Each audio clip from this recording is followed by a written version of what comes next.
Max Maharashtra या YouTube चॅनलवरती बंदी आली, म्हणजे त्याच्यावरचे सगळे व्हिडिओ यूट्यूबनी हटवले. हा एक विषय आणि नेमकं त्याच वेळेस अनलायझर हे आमच्या चॅनलचे 10 कोटी व्ह्यूअर्स पार पडले.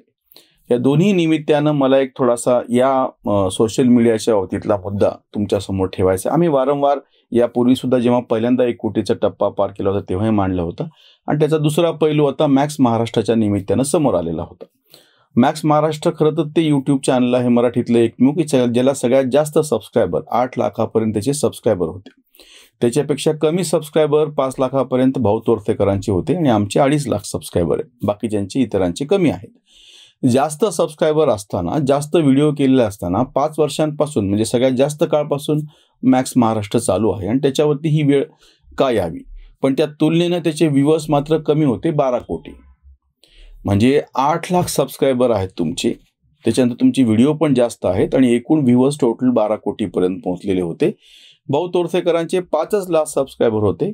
कालावधी पण कमी आहे 2.5-3 वर्षाचा आणि त्यांचे जे व्ह्यूअर्स आहेत ती संख्या मात्र सगळ्यात जास्त 20 कोटीच्या पुढे गेलेली आहे. आणि अनलायझरनी सुद्धा 1700 पर्यंत व्हिडिओ केल्या गेलेले आहेत आणि त्याच्या व्ह्यूअर्सची संख्या आता 10 कोटीपर्यंत पोहोचलेली. हे जे काही सगळं गणित आहे, ह्या गणितामध्येच त्याचं जे काही आपण म्हणूया शास्त्र आहे ते दडलेलं आहे यूट्यूबचं. म्हणजे आम्ही हा व्हिडिओ करतोय, तुम्ही पाहता आहात, त्याच्यातले काही जण सबस्क्राईब करतायत, काही जण सबस्क्राईब करत नाहीत, पण तोपर्यंतच तुम्ही हा व्हिडिओ पाहता जोपर्यंत तुम्हाला त्याची एक विश्वासार्हता वाटते आहे.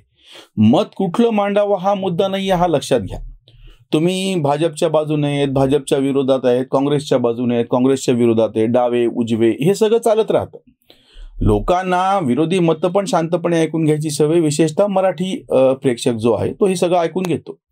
2 अडचणी असतात ज्याच्यामुळं मॅक्स महाराष्ट्रावरती ही वेळ आली की एक तर त्याच्यामध्ये जर काही अशा विकृती म्हणूयात आपण याला, की जसं आता ही जी घटना आहे की एका मुलाला नग्न करून त्याला मारहाण केल्या गेली आणि तसे आक्षेपार्ह व्हिडिओ दाखवल्या गेले.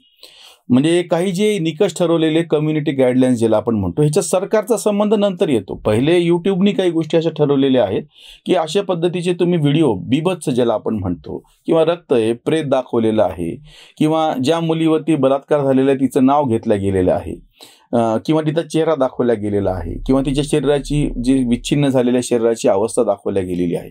अशा कितीतरी गोष्टी आहेत की ते व्हिडिओ दाखवू नये आणि त्याचा उल्लेख करतानाही काही निकष पाळावेत, काही एक सभ्यता भाषेची पाळावी असे आहेत. एक दुसरा मुद्दा असतो की तुम्ही सातत्यानं असं काहीतरी दाखवत आहात की जे आक्षेपार्ह वाटतं आहे समोरच्यांना. म्हणजे जाणीवपूर्वक तुम्ही ठरवून काही तुमची भाषा, काही तुमची विकृती त्याच्यातून दिसून येते आणि असं तुम्ही परत करत आहात. म्हणजे एक तर कम्युनिटी गाईडलाईन्स प्रमाणे असे काही व्हिडिओ तुम्ही असे काही विषय त्या पद्धतीनं हाताळायला नाही पाहिजे एक, आणि परत काही विशिष्ट गोष्टी तुम्ही करतात ज्या द्वेषमूलक आहेत अशा दुसऱ्या. तिसरी सोशल मीडियातली सगळ्यात महत्त्वाची गोष्ट म्हणून मी तुम्हाला साधारणतः ते आकडे सांगितले किंवा तुमचे 8 लाख पर्यंत सबस्क्रायबर आहेत. तुम्ही राष्ट्रवादी काँग्रेसची सगळी यंत्रणा वापरून सगळ्यांना सांगून तुमचे सबस्क्रायबर करून घेतले, ही गोष्ट बरोबर आहे, पण त्याच्या पुढे त्यांना पाहिलं पाहिजे ना. पाहायला कसं भाग पाडू शकाल तुम्ही लोकांना? काय अडचण असते या सगळ्यामध्ये की सोशल मीडिया ही अशी गोष्ट आहे की मला वाटलंय म्हणून तो अजेंडा मी चालवतोय असं होऊ शकत नाही.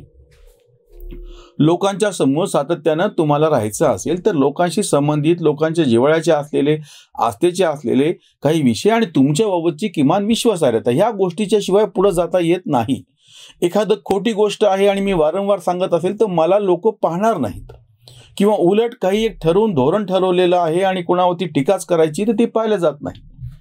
त्याच्यामुळं आम्ही पुरावा म्हणून हा पण दिला. म्हणजे आम्ही केवळ मॅक्स महाराष्ट्राच्या ही जी घटना घडली त्याच्याबाबत केवळ टीकाच करतोय असं नाही, त्याला समांतर म्हणून प्रत्यक्ष अनलायझरनी 10 कोटीचा टप्पा पार केलेला आहे हे तुम्हाला सांगतोय. भाऊनी तर 20 कोटीचा टप्पा पार केलेला आहे. ह्याचा अर्थ असा होतो की एक सगळ्यात पहिली गोष्ट म्हणजे तुम्हाला ह्या माध्यमाची जी भाषा आहे ती समजून घेऊन त्याच पद्धतीनं सभ्य भाषेमध्ये मांडावं लागेल. दुसरी गोष्ट म्हणजे त्यांचे जे काही निकष नियम आहेत ते पाळावेच लागतील.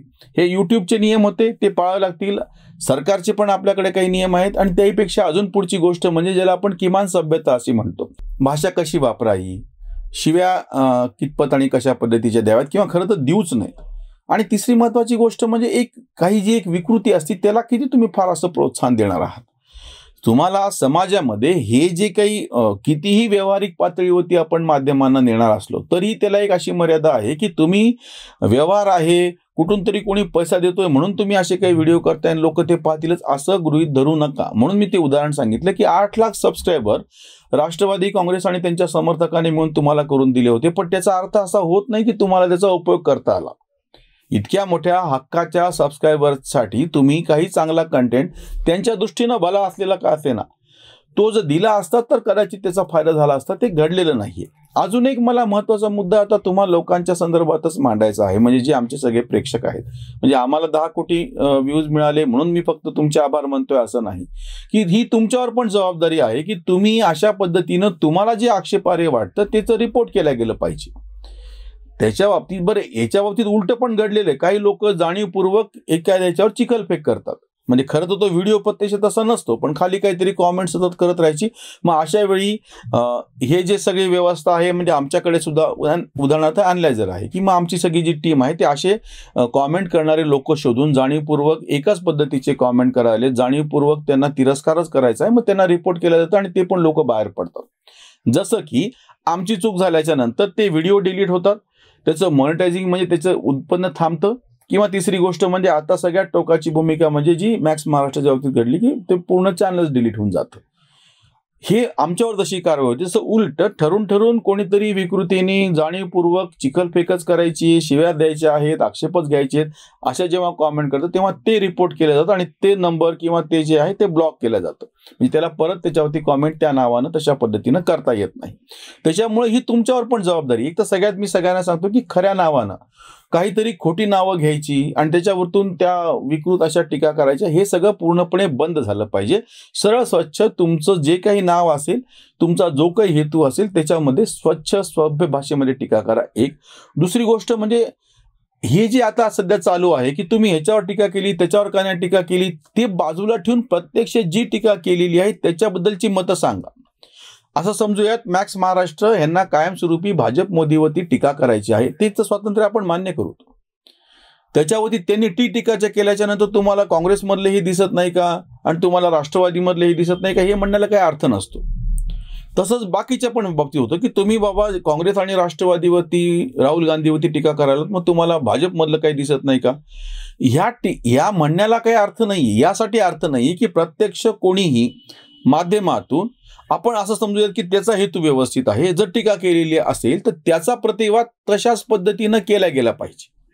म्हणजे तसं असेल तर मग हे आमच्याकडून पण चांगल्या पद्धतीनं होऊ शकेल आणि तुम्ही प्रेक्षक म्हणून पण त्याच्यामध्ये चांगल्या पद्धतीने होऊ शकेल आणि मग हे पुढे जाऊ शकेल.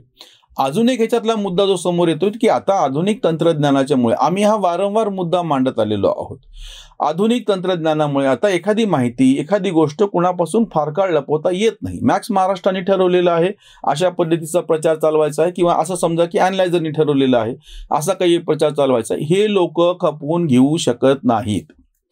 त्यांना तातडीनं सगळ्या तंत्रज्ञानाचा वापर करून त्या विषयाची दुसरी बाजू कळलेली असती, ती त्यांच्या समोर आलेली असती. अशा वेळी लोकांच्या समोर बहुतांश वेळा सगळी बाजू आलेली असताना तुम्ही काहीतरी निवडकच उचलता आहे आणि त्याच्या विरुद्ध अपप्रचार करतायत, ही गोष्ट लोक खपवून घेत नाहीत. उलट जे काही समोर आलेलं आहे त्याच्यामधले काही भाग निवडून तुम्ही जे विश्लेषण करतायत ते जर सत्य परिस्थितीला, वस्तुस्थितीला धरून असेल तर ते लोकांना चालतं, ते अगदी विरोधातलं का असेना. पण तुम्ही काही गोष्टी लपवण्यासाठी जर याचा वापर करत असाल तर ते लोकांना चालत नाही. आणि जो एक शेवटचा मुद्दा आहे आता मॅक्स महाराष्ट्राच्या निमित्ताने मी तुमच्या समोर ठेवतो आहे. वेगवेगळ्या ठिकाणाहून, वेगवेगळ्या भागातून स्थानिक पातळीवरचे प्रश्न आणि असंख्य गोष्टीसाठी चॅनल्स निघायला पाहिजेत. विशेषतः हे तर न्यूज चॅनल्स आहेत, पण आम्ही इतरांच्या बाबतीत म्हणतो, जसं पर्यटनाच्या बाबतीत आम्ही बघितलं की असंख्य ठिकाणी पश्चिम महाराष्ट्रातले, विदर्भातले आणि मराठवाड्यातले तिन्ही ठिकाणचे मी असे काही तरुण बघितले की ज्यांनी कोणी आजपर्यंत ज्या ठिकाणी गेलेले नव्हते त्या ठिकाणी जाऊन त्या जागेचे व्हिडिओ केलेले आहेत, स्वच्छ हेतूने केलेले आहेत. अशा पद्धतीनं जर तुम्ही प्रामाणिकपणे तुमच्या काही भागातले वेगवेगळे विषय घेऊन करणार असाल तर त्याची गरज आहे, त्याचा उपयोग होतो. जसं राष्ट्रीय वृत्तपत्र होते, राज्य पातळीवरची होते, असं असताना सुद्धा स्थानिक आणि जिल्हा पातळीवरची वृत्तपत्र बळकट अशी काही काळ आपल्यासमोर मराठीमध्ये पण आलेली आहे. तशाच पद्धतीनं आता सुद्धा सगळ्या मराठी भाषिकांचं आणि सगळे विषयांचं त्यांना न्याय देणारं चॅनल असावं असं नाही, ते शक्य पण नसतं. पण छोट्या छोट्या भागातलं आणि छोट्या विषयांना न्याय देणारे पण चॅनल ह्या निमित्तानं पुढे आले पाहिजेत. आम्हाला तुम्ही जो प्रतिसाद दिला त्याच्यासाठी मनपूर्वक धन्यवाद. तुमच्या सूचना जरूर करा.